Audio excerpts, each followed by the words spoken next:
Knock, knock. Guess who? You may know me. I'm your constant companion. I'm your greatest helper, or I can leave you in the mud, stuck, standing.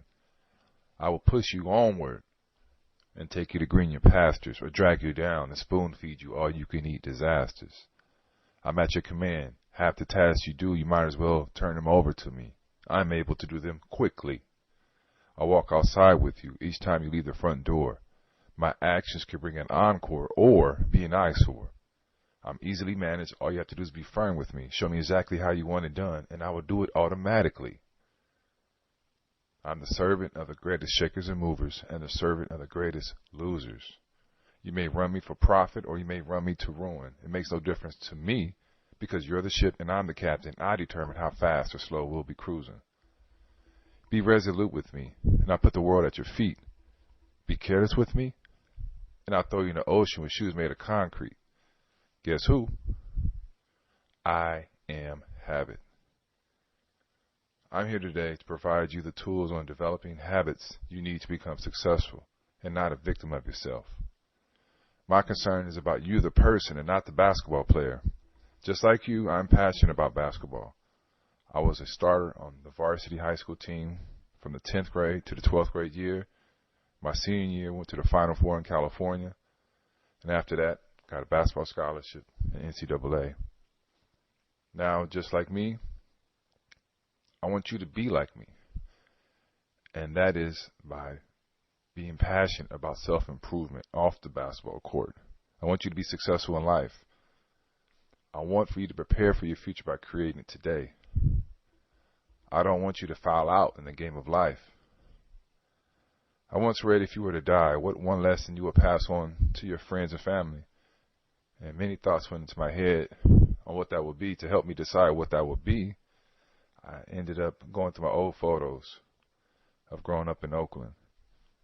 And after reflecting on my life, I realized that the most impactful message I can pass on, it will be this. Remember this.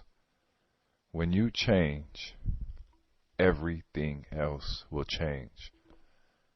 Now, as I looked at my old photos, I came across my old 7th grade or 8th grade basketball picture. And I shook my head. I started to laugh because as I was looking at these photos, I can't believe that we used to wear these little ooh baby shorts. So small. I mean, the underwear I have on right now is longer than what we used to play in. You'll never catch me anything like that again. But anyhow, and so I started looking at the pictures closely, and I started to reflect on how I grew up. And I came across some photos I remember of Robert. I used to spend the night at his house, and we did a lot of things together. But in high school, we dropped out. Right after his mom died, he started to sell drugs and ended up dying on the same corner where he sold drugs. Mike, I grew up with from like 4th grade all the way to high school. And we played football together as well. And in football, he got Player of the Year. But he dropped out as well to go sell drugs. And my football season, we won, actually, championships in basketball and football. And Mike was getting all types of letters from schools interested in him. But right after football season, he told me, English class, man, I need to get some money. I'm about to leave school. And I remember him saying he doesn't want to work at McDonald's because everybody around him, where he lived, was making quick money. So that's what he did. He left. I saw him, last time I saw him, I was driving down the street, and he was on the corner. I got out of my car, and he had all type of crack in his mouth. He would have it in his mouth so that when the police come, he can swallow or spit it out so he has no evidence. And then about a month after that, I got a call, like 6 a.m. Got woken up by a friend of mine. Said Mike got shot. There was a dice game. Someone came and robbed the dice game. He got shot with a 12 gauge in the face. He was 19. There's a lot of different stories that I have, probably like a lot of the people who grew up in the inner city. And it's a sad thing. It is. It's a very sad thing. I also think about another friend that I had that I haven't seen in a long time. And I ended up taking him to his friend's house. And while we're driving down the street, he said, "Hey, man, remember that store right there? Nah, remember when you did that drive-by?" I was like, "Nah, it wasn't me, man." He said, "Oh, yeah, yeah, that was so-and-so." And I'm in the car tripping like, wow. And I found out that my friend,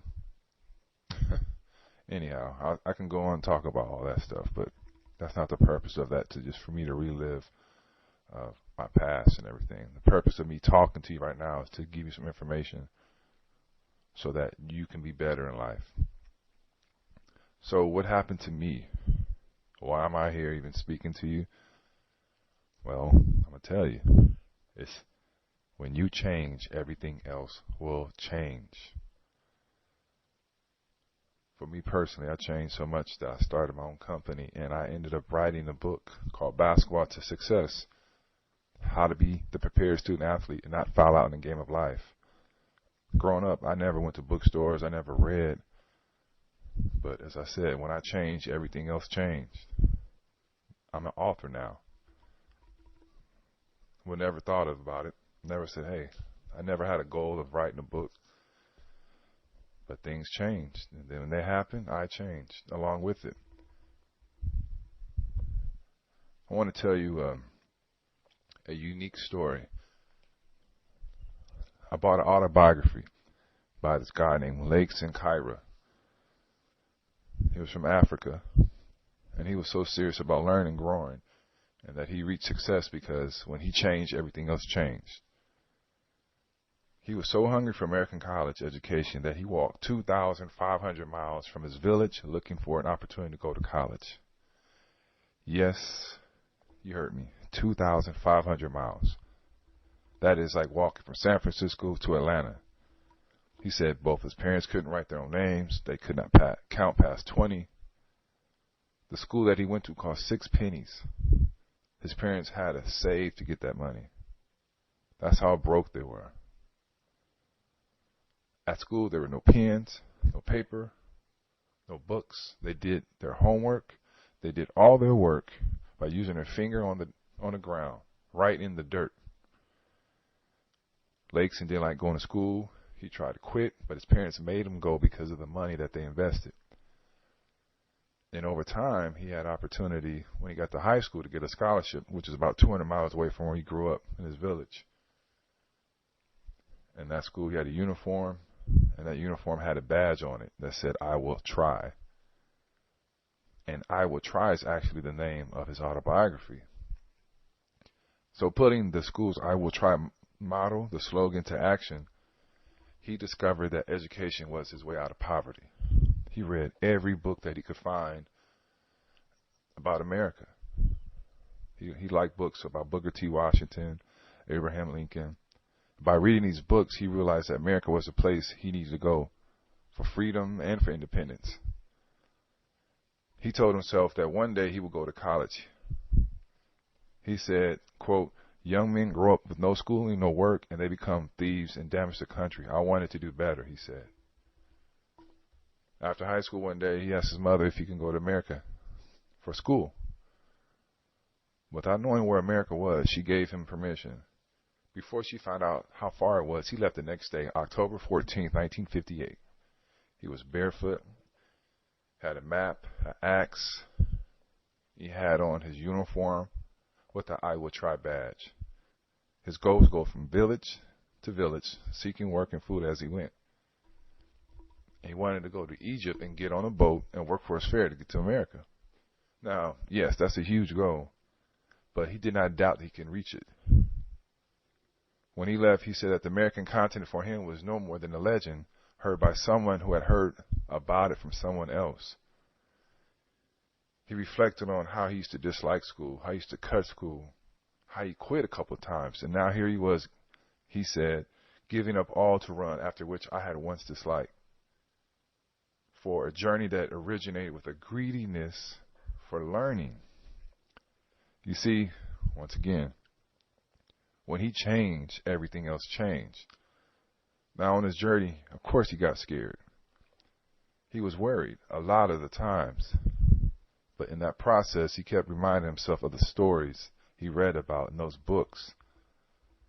And he vowed to keep his dream, his vision of where he wanted to be.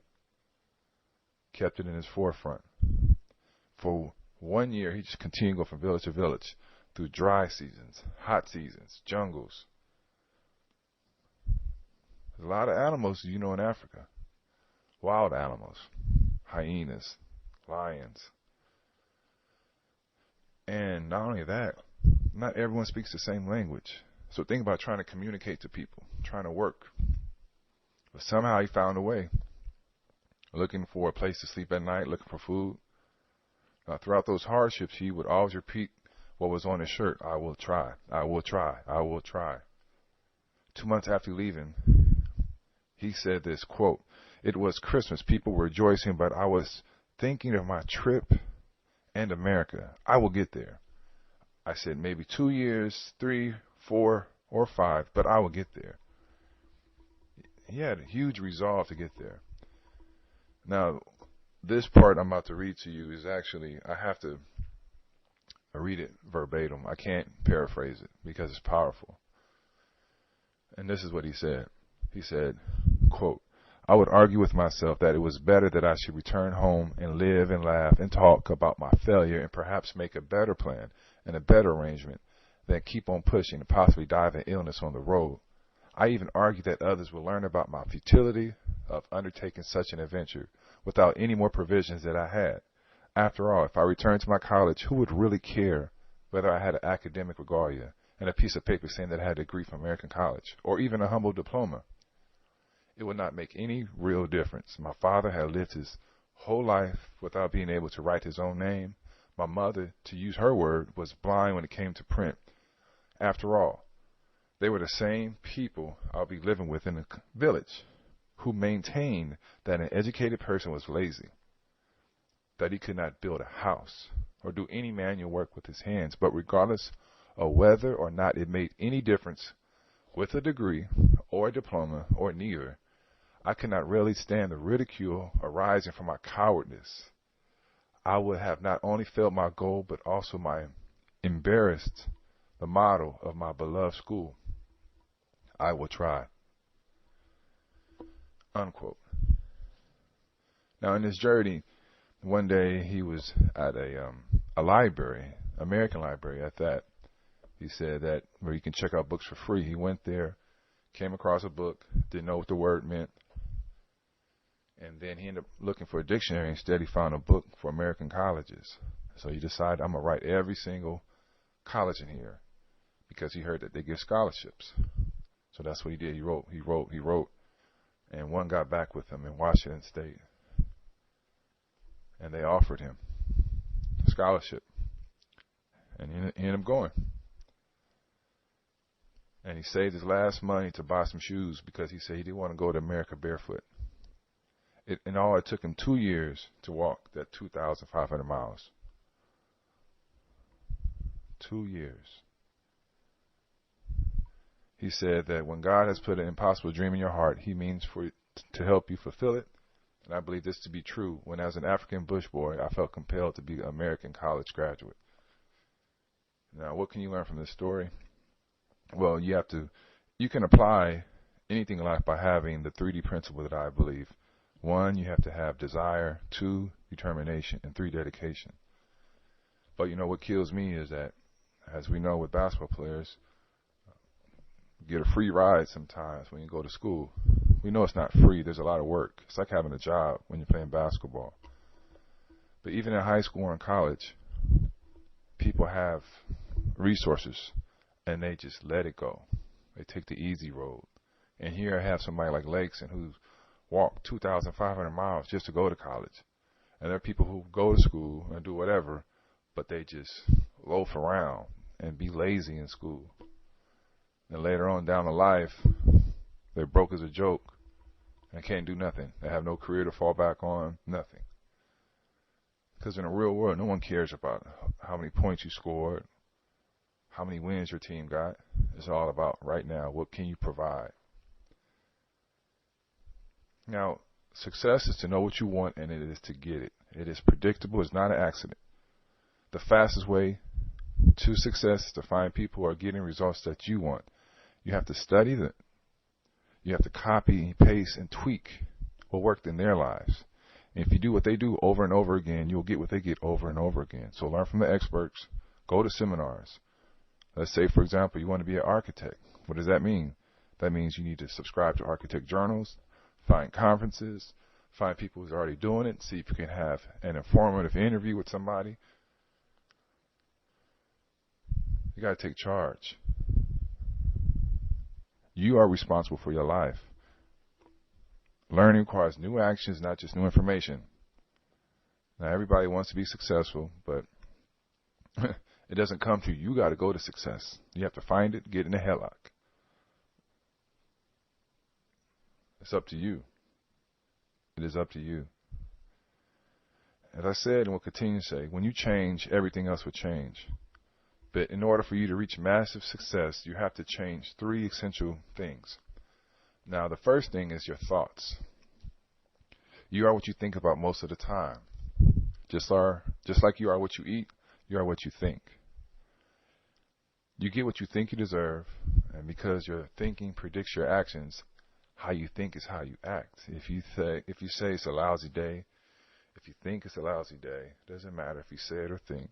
It's too cold, I don't feel like dealing with people, I'm in a bad mood. Everything you say will match up to how you feel, what you say to yourself, what you think about. What you think about controls what you focus on. And what you focus on expands. It doesn't matter if it's negative, it doesn't matter if it's positive, true or false. You get what you look for. All right, let me prove it to you. Right now, look around where you are right now and look for everything that has a color brown. Go ahead. Start looking. Look for brown. Turn your head. Start looking. Look for brown. Look for brown. Look for brown. Look for brown. Look for brown. Look for brown. Go ahead. Look. Identify what you see. All right. Now close your eyes. Really, close your eyes. And I want you to say out loud everything that you saw that was blue. Okay.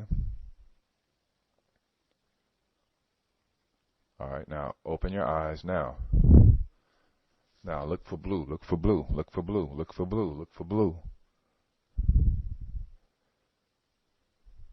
Did you get why you found more blue?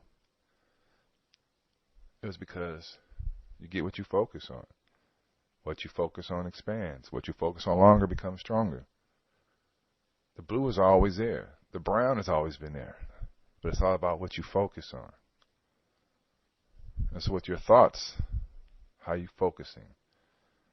If you're on a boat, you can't control the wind, can't control the waves. The only thing you can do is control your sail. And that sail is your thoughts. That's so key. Now, for you to be successful, you really have to eliminate all the type of negative thinking that's out there. Don't say or think, I don't know how to. Don't say I can't. Don't say I wish I could. I need to. I ought to. I'm trying. I know I should. I wish I could. That's not going to move you. You're going to be stuck. Instead, you say to yourself, I must. Say I choose. Say I can. I will. Say if it's to be, it's up to me. Say when I focus, I get what I want. It's up to you. Change your thoughts. You will change your life. You are where your thoughts have brought you, and tomorrow you'll be where your thoughts will take you. Now, the second thing for you to realize is goals.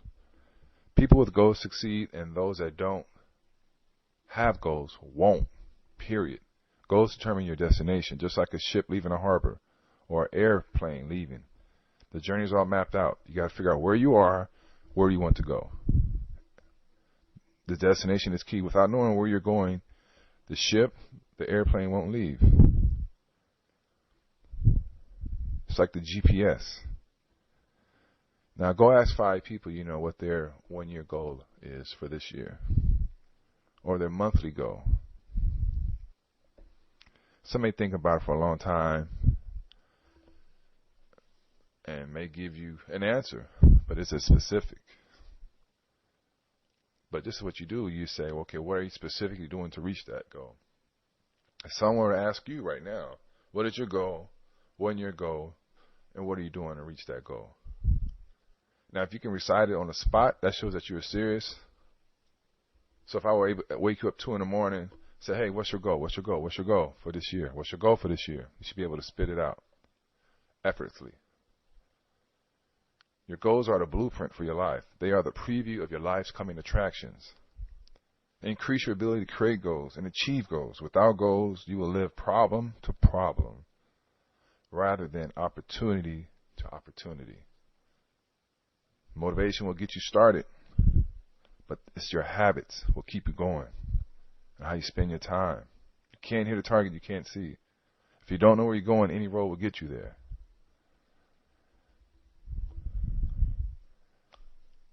Knowing goals and how to accomplish it is key. You have to organize your life around the goals that you want. They have to be clear. Now, in regards to goals in life, there's a key principle that I once learned. It's called the be, do, have. And it goes like this. So you need to structure some goals around these 3 areas. And then one is, in life, what do you want to be? The second one, in life, what do you want to do? The third one, in life, what do you want to have? The be, do, have. Who do you want to be? What do you want to do? What do you want to have? And the last part of the 3 essential things that I told you need to be aware of is vision. Visualizing your goals accomplished, achieved. So far we talked about the right thinking, having the goals to push you. Now it's visualizing. I once read about a study that a university did for basketball players to determine the effects of visualization on performance. And they were using free throws as a measure. So what they did is they figured out what's the person's shooting percentage right now, and then they divided up 3 groups. First group will go to the gym, practice making free throws every day for 30 days for an hour. The second group will go to the gym, but instead of picking up a basketball, they will lie on the ground and spend their time visualizing themselves making free throws. And the third group did nothing at all. 30 days later, the results came in. And as expected, the group that did not practice visualizing, they did not practice shooting, saw no improvement. And the group that did actually practice every day improved 24%. Now, the group that did not practice at all, they just laid on the ground and visualized them making the shot, they improved 23%. Now, true visualization can help you on the court, but my objective of speaking, my objective of my company, and my book, Basketball to Success, is because I'm concerned about you, the person, and not the basketball player. It's all good that, you can do a windmill, you can hit, lead the fast break and dunk from the free throw line or whatever it may be. You got handles. Okay, that's fine. But it's about life, man. I want for you to be successful off the court. So for you, when you visualize your dreams, visualize your goals being accomplished, visualize the career you want, visualize where you want to travel, the be, do, have, visualize where you want to live. See your success in your eye. Smell it, taste it, touch it, feel it. There are 4 parts of the visualization process. The first one is frequency. How often do you visualize your goal? The second part is intensity. How much emotion do you put behind that? The third part is duration. It's like, how long do you think about it? How long is that mental picture in your head? You think about it 3 minutes, 3 seconds. And the last part is vividness. How clear is it to make it a reality for you? Do you see it? Is it really clear? by creating that clarity will help. As I said before, if you don't know where you're going, any road will get you there. So look at it like this. See the perfect outcome. Close your eyes. Say what it's going to do for you. Believe it's going to work out for you. Get the feeling that it's there for you. Now, in conclusion, knock, knock. Guess who? It's me, Basketball to Success. Can I come in? Success is to know what you want and to get it. To be successful in school, your career, your health, your finances, it's all up to you to decide what you want. Success leaves clues.